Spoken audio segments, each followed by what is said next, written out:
dun dun dun dun dun dun dun dun dun dun dun dun dun.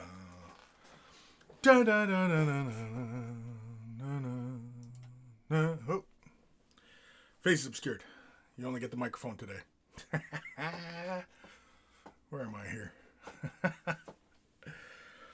Alright, we're continuing on with our McFarlane Primaris. You may notice that I've made some additions to the helmet. Where am I in these focus? I don't even know. I gotta focus. I gotta change the focus. It's all blurry. It's all blurry. So yeah, I made a little bit of progress. Worked a little bit ahead of this guy. And as you can see, he's looking all right. We worked on the eyes last time. So today, we are going to continue on. I like the helmet, I think I'm pretty much done with. And yeah. So we got the feathers on there. I still want to do something for the device that basically hangs on to the feathers. What exactly? I'm not 100% sure. There's many different routes we can go. We can go kind of traditional. We can kind of make something up, or we can, I don't know, do something else.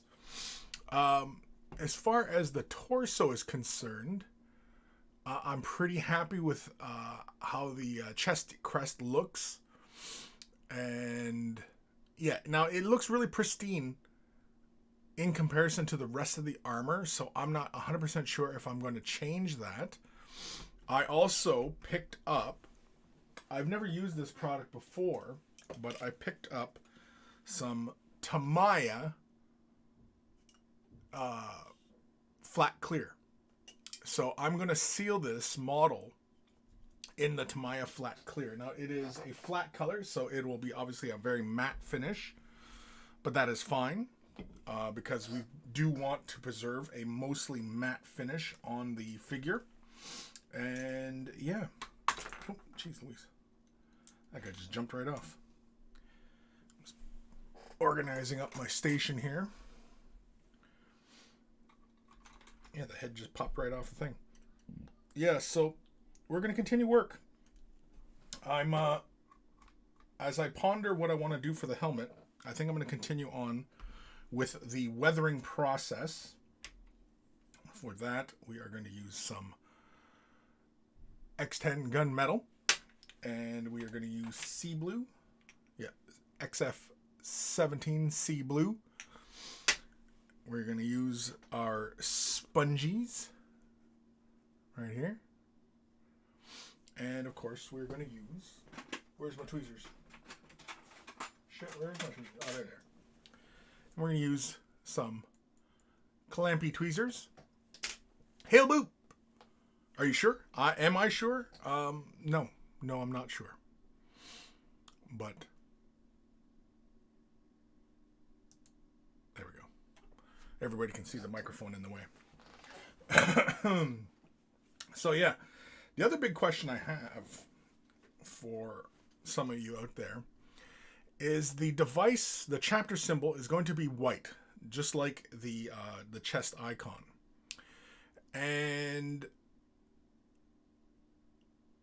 should the trim of the shoulder pad be a color, or should it be left red? Because it's going to get dinged up. I mean, the red field will get a little bit of scratching. I don't know if the chapter symbol will. I'm kind of liking right now at the moment how the armor looks with, the pristine white elements, in conjunction with like all the damage that's, on the figure itself, right? So yeah, I don't know. I'm kind of stuck as far as like how I want this overall vibe to look, right? Let's go with. I know it's a big ordeal to figure out which side of the sponge I want to use. It is a big deal. It's a big deal. It matters. It's one of those things that do matter. Right there. Yeah. So we got a nice little uneven spot right there. That'll give us lots of little random elements and such. Kim, hey. Did see the helmet on Discord. I liked it a lot. Thank you. Yeah, I'm pretty happy with it. The device in the center, traditionally, for us Ojibways, we call that the Amigas. And basically, traditionally, that should look like a seashell, because that's how that was made. That device, that circular device there, it was cut from a seashell. And I was thinking that maybe doing that, like going with a really kind of light, creamy white, and then using some metallic interference type colors to get that kind of reflective quality.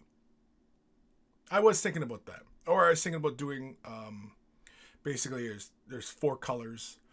Or I was even thinking of just painting a Thunderbird in there.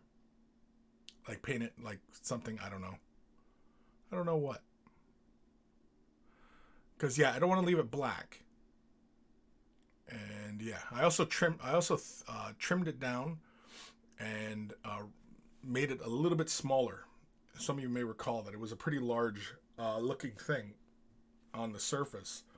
And yeah, it does have a concave surface to it. So, but that's so that it feels, culturally appropriate. But yeah, that's the Dillio. The Dillio? The Dillio.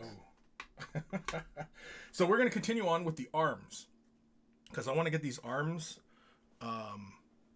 prepared and ready, and so that I can attach them basically to the main body and just kind of keep getting this figure all done. Kim, you have holographic paint, don't you? That would give the look of the seashell over the whitish color. Yeah, but my holographic paint, what was the last thing we were doing? Oh, when I was doing the Yindastra, yeah, the holographic paint separated to the point where it was acting really, really weird, and I wasn't crazy about that. So, yeah. I basically have to find a new holographic. Go pick up a new one, I think. So I'm just getting some alcohol ready for rinsing. And yeah. But that's it. That's the plan today. Is just getting more of this weathering done. And yeah. We might even get to some of the prep of the shoulder pads. The other thing, because basically I'm having some issues as far as like how I want this overall look to go. Initially, I was thinking of the symbol itself, the bear paw, being white.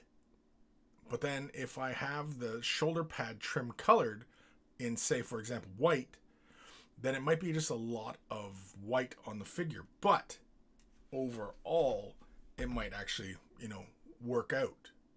I don't know. Hard to say. Hard to say. All right. Let's get the sea blue ready. It's XF17. Put it on my mixer for mixing.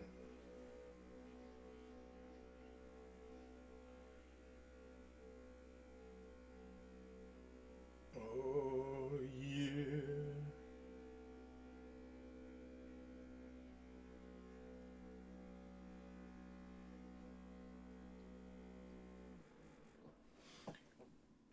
You know it's really mixed when you can hear it sloshing about. I'm going to turn my fan on, though. You'll probably hear a little bit of a drone sound. But, yeah. I got to turn it on a bit. I'm sweating. I'm sweating. Sweating to the oldies. But, yeah, I could use the holographic, but I don't think so. I mean, I have, I'm pretty sure there's a Turbo Door color. I also have some Mr. Color, actually. Let me see here. Yeah, these might actually do the trick as well, because I have some of these colors here. And yeah, so I have these Mr. Colors, Mr. Crystal Color. And they're interference colors. Now, I don't know how well this is going to show up on camera. You can kind of see there's a slight blue, or blue-green. But otherwise, the medium allows the undercolor to show through. So in the reflected light, this will cast that green. It looks really white, but that's because it's a clear body, right? Which one's this one? This one's kind of like a mica flake. What is this one? What name is this? Moonstone Pearl. So yeah, this is a pearl right here, right? What was this green one? Tourmaline green. Sapphire blue. This one's really nice. It's got a nice little blue. You can see that. So again, the white of the color is just the body, like the suspension medium, and you can see that slight blue cast in there. Looks really really intense on camera, but yeah. This one is ruby red. It's got a red cast to it. It's kind of hard to see, but. And then this one is turquoise green. Ooh, that's pretty. So it's a blue-green. Actually, that's kind of nice. I probably should give these a mix to make sure that they're still good. I haven't used them in ages. I used them on one project a while back. Could not tell you what it was, but I have used them. Yeah, it still looks good. But yeah, so I was even thinking something like that on top of the colors, just to give me that pearlescence, you know.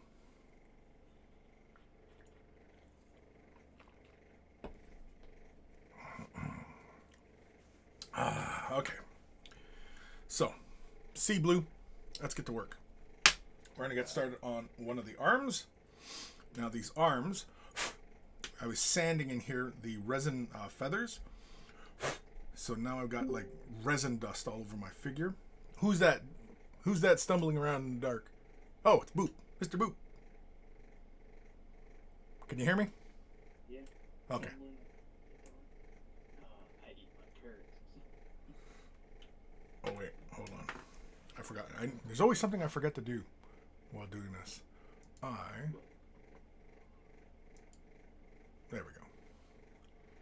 I'm just making sure that everybody can hear you clearly-ish. Sorta. Kinda. Kinda, sorta. Alright. Kinda, sorta, maybe. Kim, yeah, anything that will make it look sparkly like the inside of a shell. Yeah, that's what I was thinking. I like just using a kind of an off-white and then laying that pearlescence down. Alright, do I really need these holders? Probably not, because the inside of this shoulder I can probably handle. Because that's, like, it's going to get buried under the armor pad anyway. So I'm going to put that away. Do-do-do-do-do-do. Do-do-do-do-do-do. So, with this, yeah, let's just start. How's Mr. Boop today? Pretty good. Called into work. Yeah, you mentioned that last night.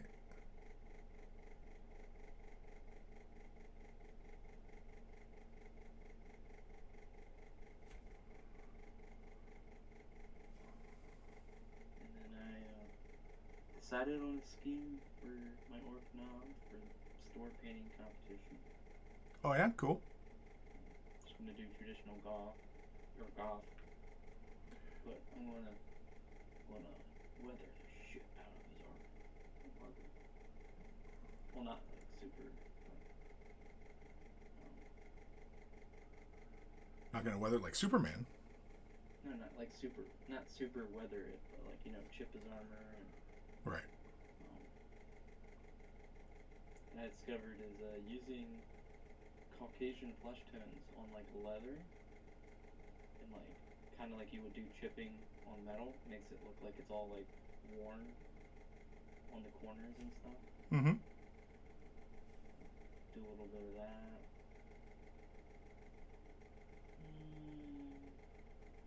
I mean, it's just a little like GW store competition, so you don't really win anything other than you get to be on the top shelf in the cabinet. That's all right. And I'm like, I'm gonna try my damnedest. Watch out, scrubs! I'm coming. Yeah, may as well, right? Well, it's a free mini. It's the free mini of the month they give you when you go into the stores.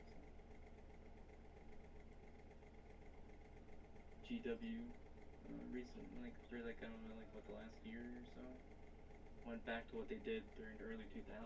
You know, go into the store. Except back then, first time coming into that store, they'd give you a like it was like a pre-painted like Ultraman, or I think it was a Goblin. If you were interested in fantasy, but now they just give you it's a, you know, each month you can go into your store, get a free mini.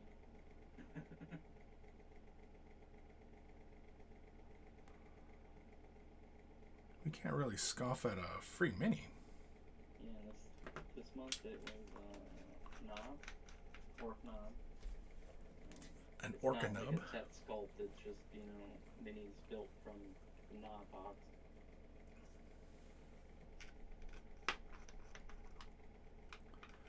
Well, that sounds fun. I think last month or the month before, no, last month was one of the newer Stormcast, like, Spearman dudes, I forget what they're called.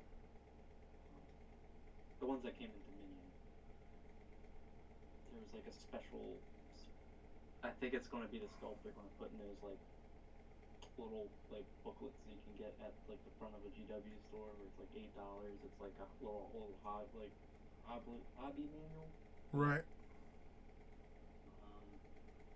I think it was like one of those. So like all those Stormcasts were the same. But then the one before that was when Vampires came out, and that was Skeleton, and that was probably one of the few times where I didn't get the free mini, only because I have so many skeletons.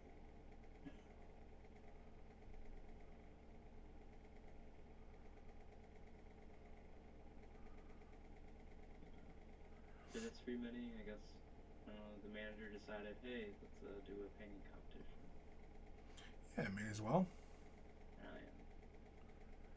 I mean, you know, painting competitions, like, you know, I mean, I think you might have an idea of my opinions on them, but I mean, they're a good way of, you know, getting the community active and, you know, doing stuff. And no, I figured why not, because I want to be at the top. Shut up. Sure. It'll give me something to do. Because normally I don't enter competition. Neither do I. In my youth, I was probably, you know, consumed by such notions, but nowadays, no, I don't give a shit. Yeah, no, you judge them. You judge them.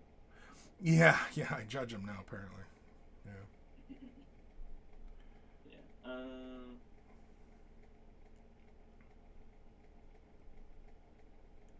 But the only thing is, initially I thought maybe he was going to judge it, but nah, it's like popular vote. There's people coming in the store.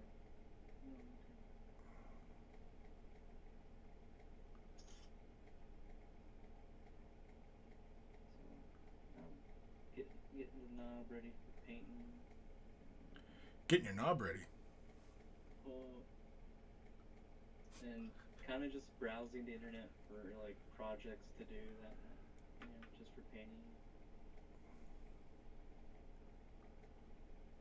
Just for painting. Paint something real nice, put it on the shelf, feel good about it, look at it the next day, go, oh, it's terrible.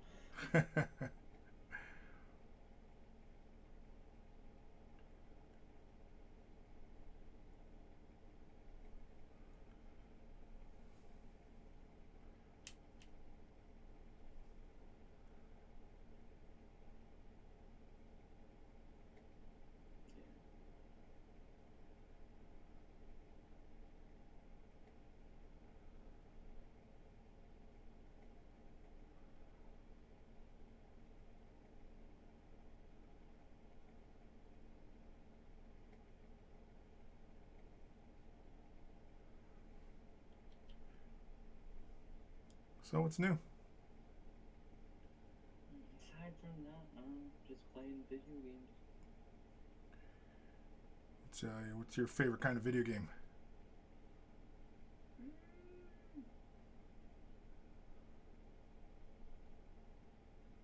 I guess maybe strategy, even though I played a lot of Call of Duty. Yeah, you play a lot of Call of Duty.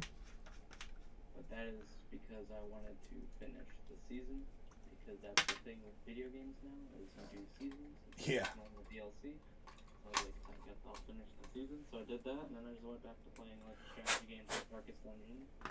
And then me and Grim occasionally get on Mountain Blade Warband. It's an old game, but it's kind of really dumb fun.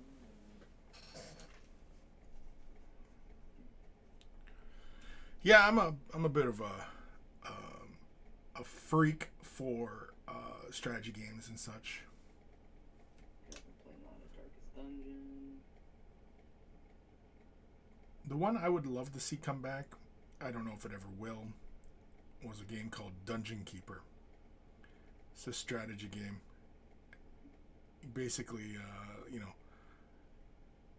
a master of a dungeon, but it's all evil characters, right? So it's, you're basically trying to build a base that stops heroes from coming in and, trashing your base. It was a lot of fun. I used to enjoy that.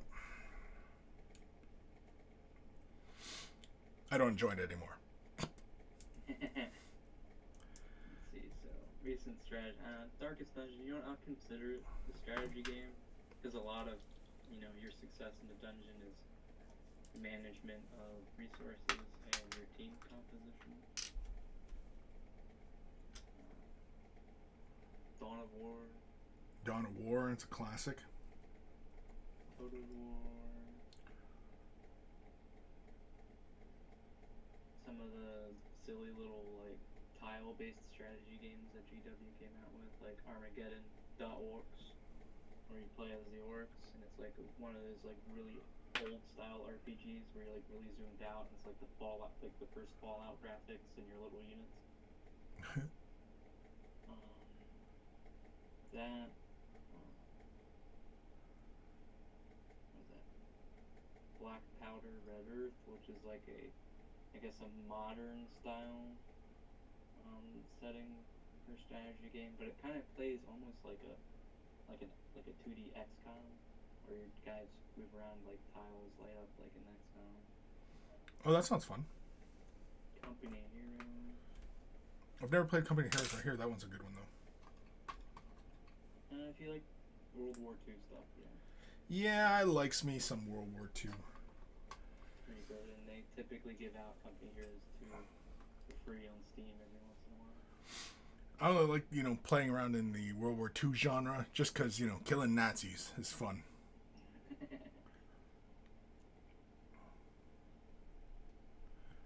Going around killing Nazis. Shooter game, Call of Duty, Enlisted, etc., etc. I have Hell Let Loose. I have not played Hell Let Loose. Oh yeah, you have it, yeah. Yeah, it's just it doesn't run well on my current PC, but I'm getting a gaming PC that should be here sometime in the next week. So.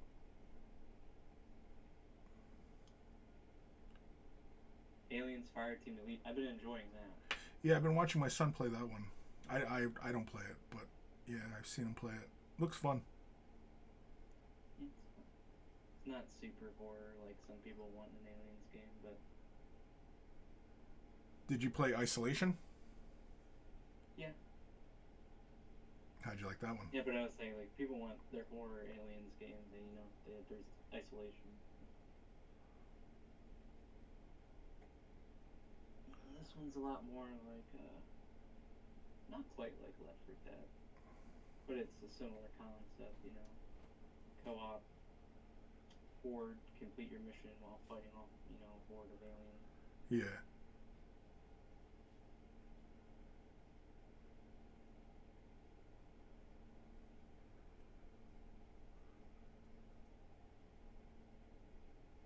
All kinds of stuff. I really like the Metal Slug series, like the old 2D side-scrolling shoot 'em up. Right.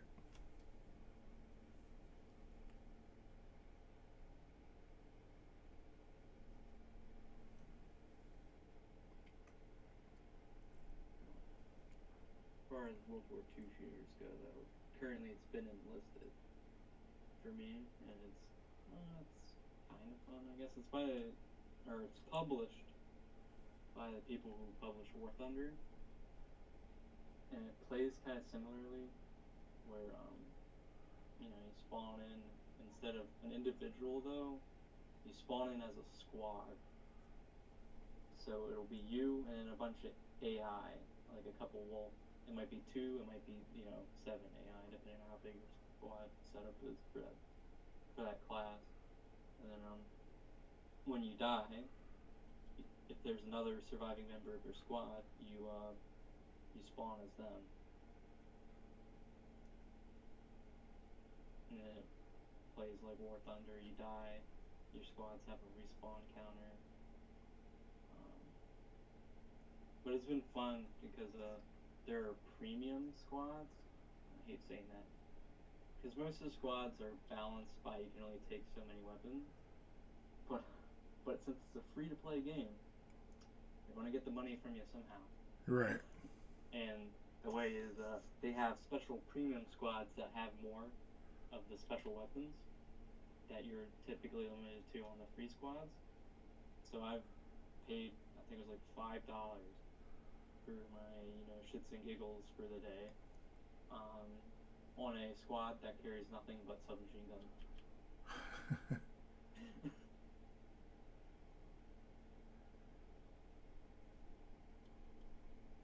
And that game is separated by countries. So if you only ever want to play the Allies and the Russians, you never want to play as the Germans, never want to play as the Nazis, etc. Don't have to. So.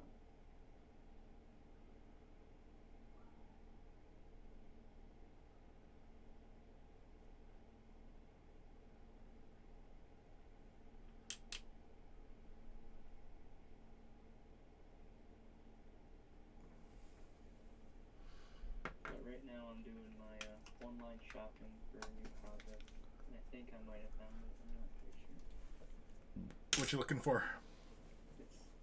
This one, I'm just kind of looking for something that looks interesting to paint. And there's this, found one where it's like a little 75mm diorama with 5 duders on it. And they're like little robotic EMC dudes. So like one guy has like a RPG, and the other one has like a standard assault rifle. But they're robots or cyborgs. And they're set up in like a team action pose on like a diorama, and it's a 75mm scale. I don't get to paint 75 too much because nobody makes a war game in 75. Yeah. Or somebody's gonna go, well, actually, nobody makes a popular war game in 75mm. Because I know somebody's gonna go, well, actually, this niche game you've never heard of, published in this hobby magazine 20 years ago. Yeah, it's usually the way it goes.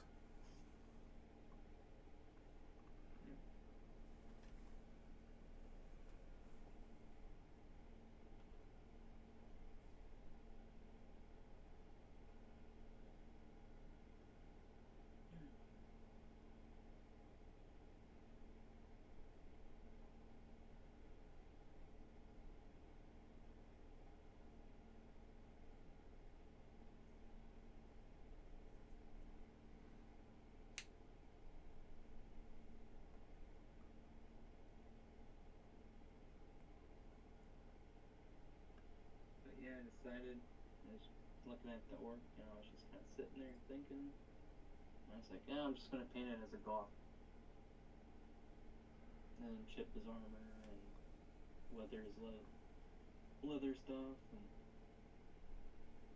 base him nicely, but very, very simple. I'm just going to put down texture paint, dry brush that texture paint, and put down a few tons.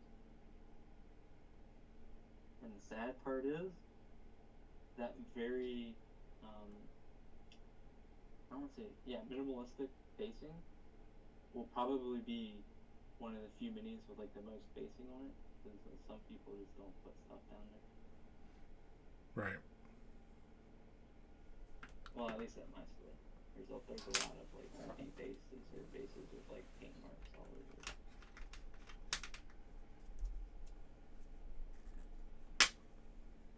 I don't personally care if people base their minis or not, but I base it even if it's like real minimalistic, because I don't know about other people, but sometimes I get paint marks on the base, and I'm like, well, I got paint over the base.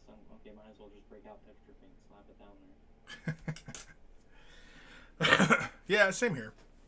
And then I get to that point, I'm like, well, it's kind of boring if you're just standing on dirt. Okay, I'll glue down like a couple of puffs. He's like, oh, okay. Looks good now. James and Kent, afternoon. Chris, afternoon, everyone. Afternoon, James and Kent. Kim. Seaman Games is doing a Masters of the Universe board game with cool minis. Yeah, I'm going to ask. I already know the answer. But, is it a Kickstarter? I already know the answer. The answer is probably yes. But I'm going to ask. I'm going to go out on a limb here, but is Cool Mini or not doing a Kickstarter? Then, James Kent, Seaman Games. Yeah, Seaman. Seamon. C-M-O-N. Seamon. James can't be like Seaman Games. Yeah, well, you know, there's seamen like the guys on boats too, you know. Yeah. There is that too. All you wear the brush monkeys with your dirty minds. Oh, it's live right now. Oh, okay, I want to go look at it. Demon Masters of the... Oh, yeah. First search result. Let's click on it. Flash for Eternia. That box art looks pretty cool.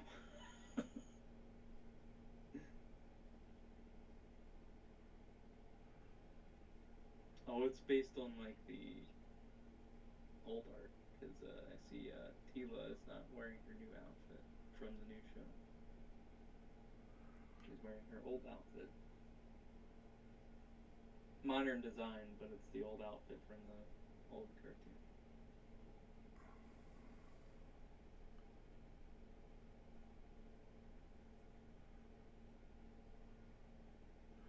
I suppose I should do these things, I guess. Pretty cool looking. How much is the basic pledge? $110.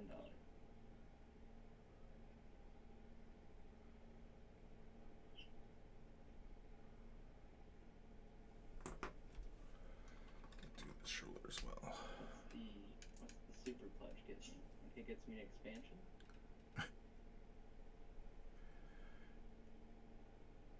And a plastic gray skull that is exclusive to the Kickstarter. Oh, so does that mean that Simon's actually going to not support this game? They're going to print it and it's done. But does that mean it's actually going to go out on retail? Don't know. Does it say Kickstarter exclusive?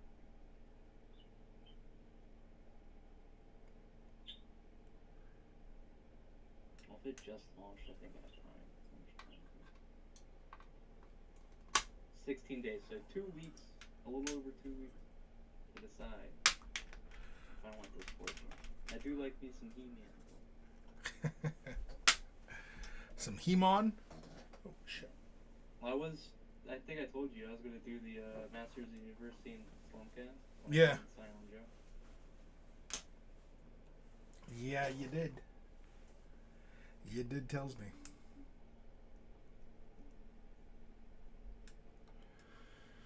All right. Oh, you know what this reminds me of? At least from looking at it, it reminds me of, what is it? Heroescape? Have you ever seen Heroescape? Yeah. Yeah, the board is set up similarly. Like, it's like the hexagonal tiles, and you move your minis around, and the big plastic castle Grayskull has like more, multi-level hex tiles. Do you get to play within Castle Grayskull though? No, it's just an outside Oh. Like you can have He-Man, as far as I can see, going inside of the castle is the gate drops and there's like a little like space for your dudes. Oh no, you can be on like top of it. The gate comes down. I don't know if you can physically put anything inside of it, but the gate opens. I want to play inside the Castle Grayskull. They probably have tiles for inside. That sounds lame. I want to be in Castle Grayskull. I want Castle Grayskull in me. Eat it. Yeah. I'm kind of disappointed now. I'm a little let down. Kim, yeah, it's a Kickstarter. It's alive now. It looks amazing. I like they did them as the old school stuff. Most of the stuff they did Kickstarter go out of retailers after they get printed as normal stock. It's one of the few that actually do that. I have several games I've gotten after Kickstarter as my local vendors stock their stuff. Yeah, well, I mean, like, we're just making the joke about CMON and being a Kickstarter because they are notorious for doing Kickstarters for a game system and then not supporting it. Like they print the game. It's like, and then no more expansions. That's it. Yeah, it's just one and done. Which, you know, I mean, like, it's not horrible, but... No, it's they don't have to make warehouse space for it. Yeah, I mean, like, you just print out this new game. And... Well, I mean, I will give CMON credit, unlike some other ones. If you don't back the Kickstarter or some other places, you will never ever get the board game. At least with CMON, they will keep printing it for a little bit. Yeah, well, they I think because CMON treats it more like a pre-order than an actual Kickstarter, right? Because Kickstarters are for like concepts, right? Like if I had a concept for something and I put up a Kickstarter for it to help fund this project, right? Whereas like businesses and stuff like that, they use Kickstarter, you know, obviously to judge interest and whether or not the product will do well.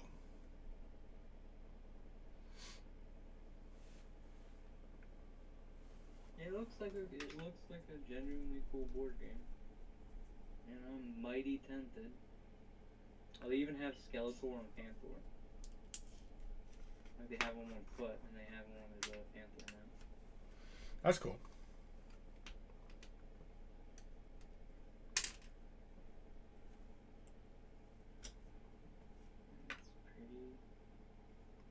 Pretty cool. Not gonna lie.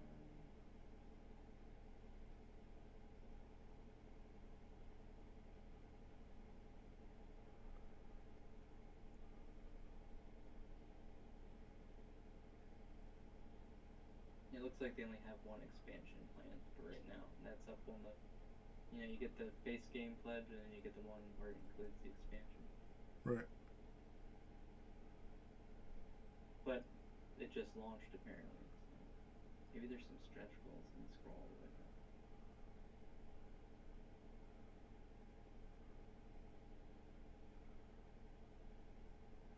Okay, so let's see. Oh, it's new heroes and stuff. Okay. And the stretch goals, they have Mecha-Neck, which was the dumbest He-Man character ever, I thought. Dude who stretches his neck, but it's like all mechanical. Let's see. Buzz Off. Oh, that's the B dude.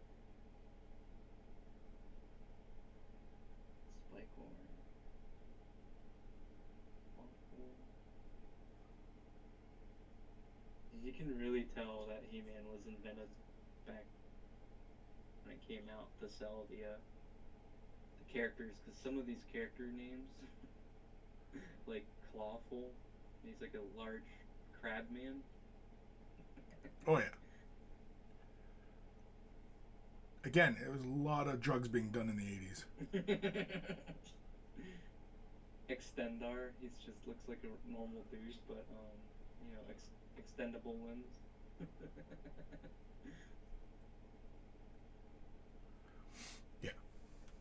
Lots of drugs.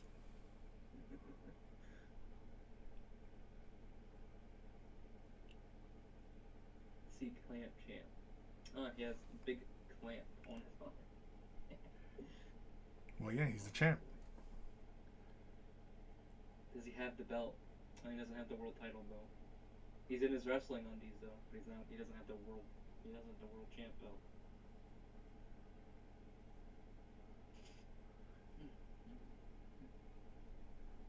Oh, moss.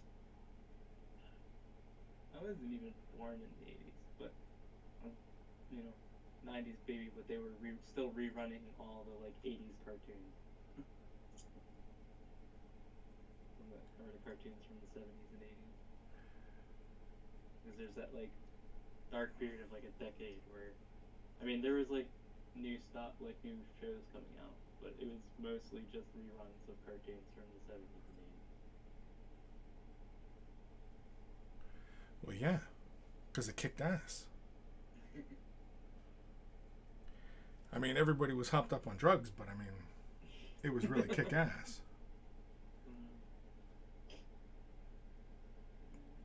Lot of drugs. This is pretty cool. Will it be out before Adepticon? Nope, it will be out October next year. Estimated.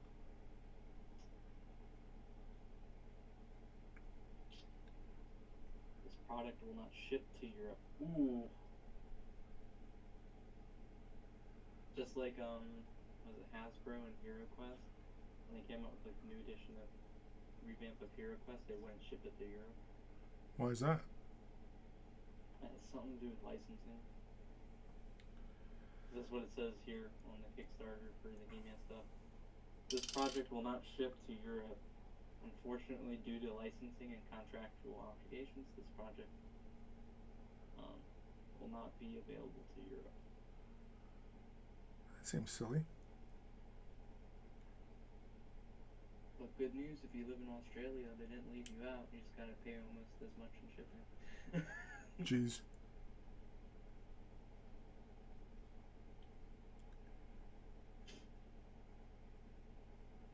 Oh no, I'm sorry, that's New Zealand. Australia's almost isn't about half.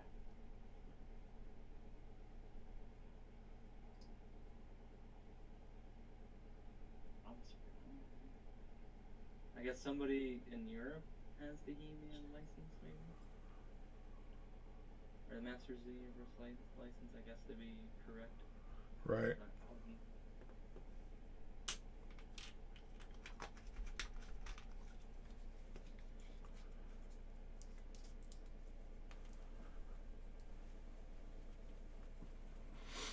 Well, yeah, no, that's the way to get around it. It's the way, until retailers get it, and then just, if you're in Europe, buy it then.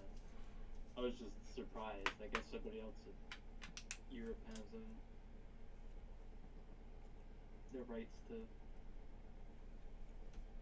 Masters of the Universe.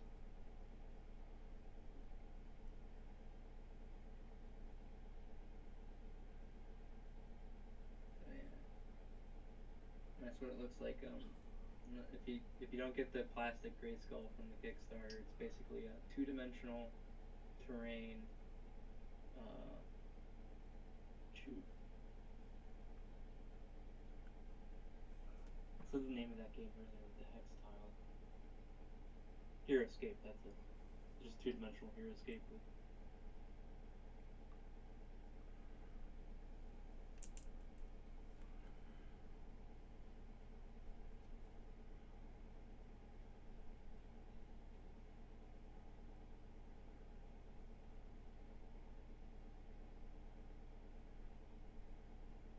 get the expansion of Plastic Castle for $15.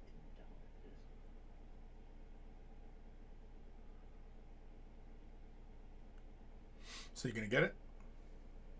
Probably. I'm like, oh, it's on the Kickstarter. No, I'm fine. Get it. Shit. I'm stupid. I'm a simple man.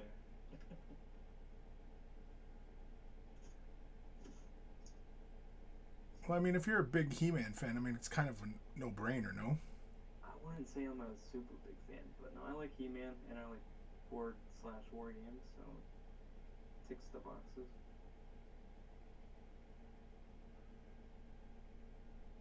And it's quite a few minis for the price. Even the base game has like what, 1, 2,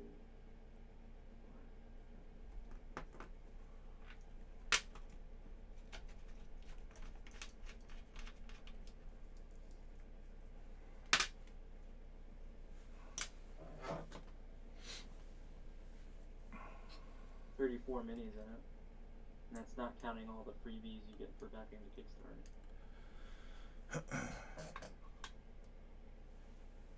It doesn't sound bad. Somebody post a link in the chat.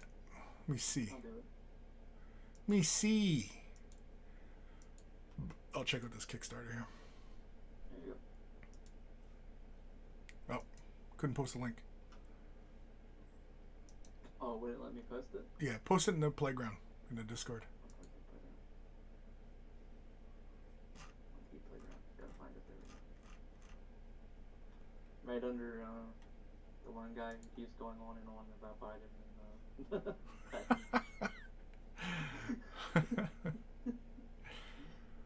Clash for Eternia. Yeah. Oh yeah, okay. Yeah. Yeah, it looks interesting. I don't know if it really needs that big game tile piece thing for your characters and the cards, but whatever. Oh, that like sidebar thing they got? Yeah, I don't know, whatever that is. Yeah. Models look pretty cool. Ha, Ram Man. They're going to be single board game pieces, but as far as board game pieces go, Simon's like board game pieces tend to be pretty detailed for like, you know, board game pieces. Yeah.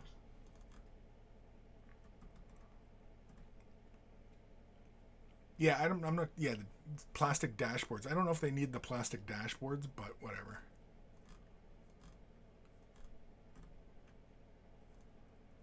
Huh. I'm gonna send this to my buddy. So he's really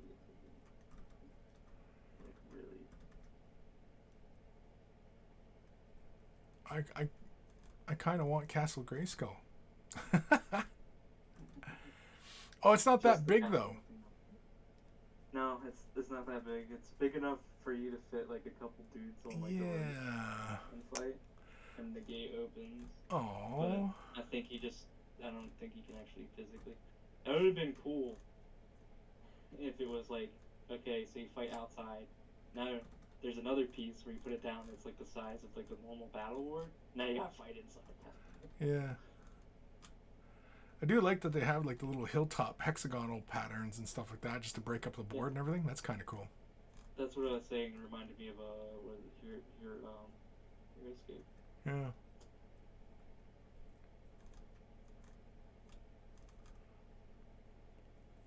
It looks cool. The figures look really nice. Well, I should say they're nicely painted. Yes. The figures could be complete ass, but no, they look cool. As far as board game pieces go, Simon's been pretty good at decent board game pieces, so you know they might not be like painting boutique miniatures, but they won't be a pain in the ass. Yeah, that's not bad. It's not bad at all. So you're doing it? Yeah, I'm gonna do it. Yeah, I'm gonna do it. Why not? Why not? What's the point of making money if you can't enjoy spending it, right? Yeah, you can't take it with you. Exactly. You can't take it with you, so might as well. Actually, let me take that back. Unless you're like Egyptian and you believe in that. Kim, I think it's really nice, but I'm in Europe. I will have to wait for the retailers.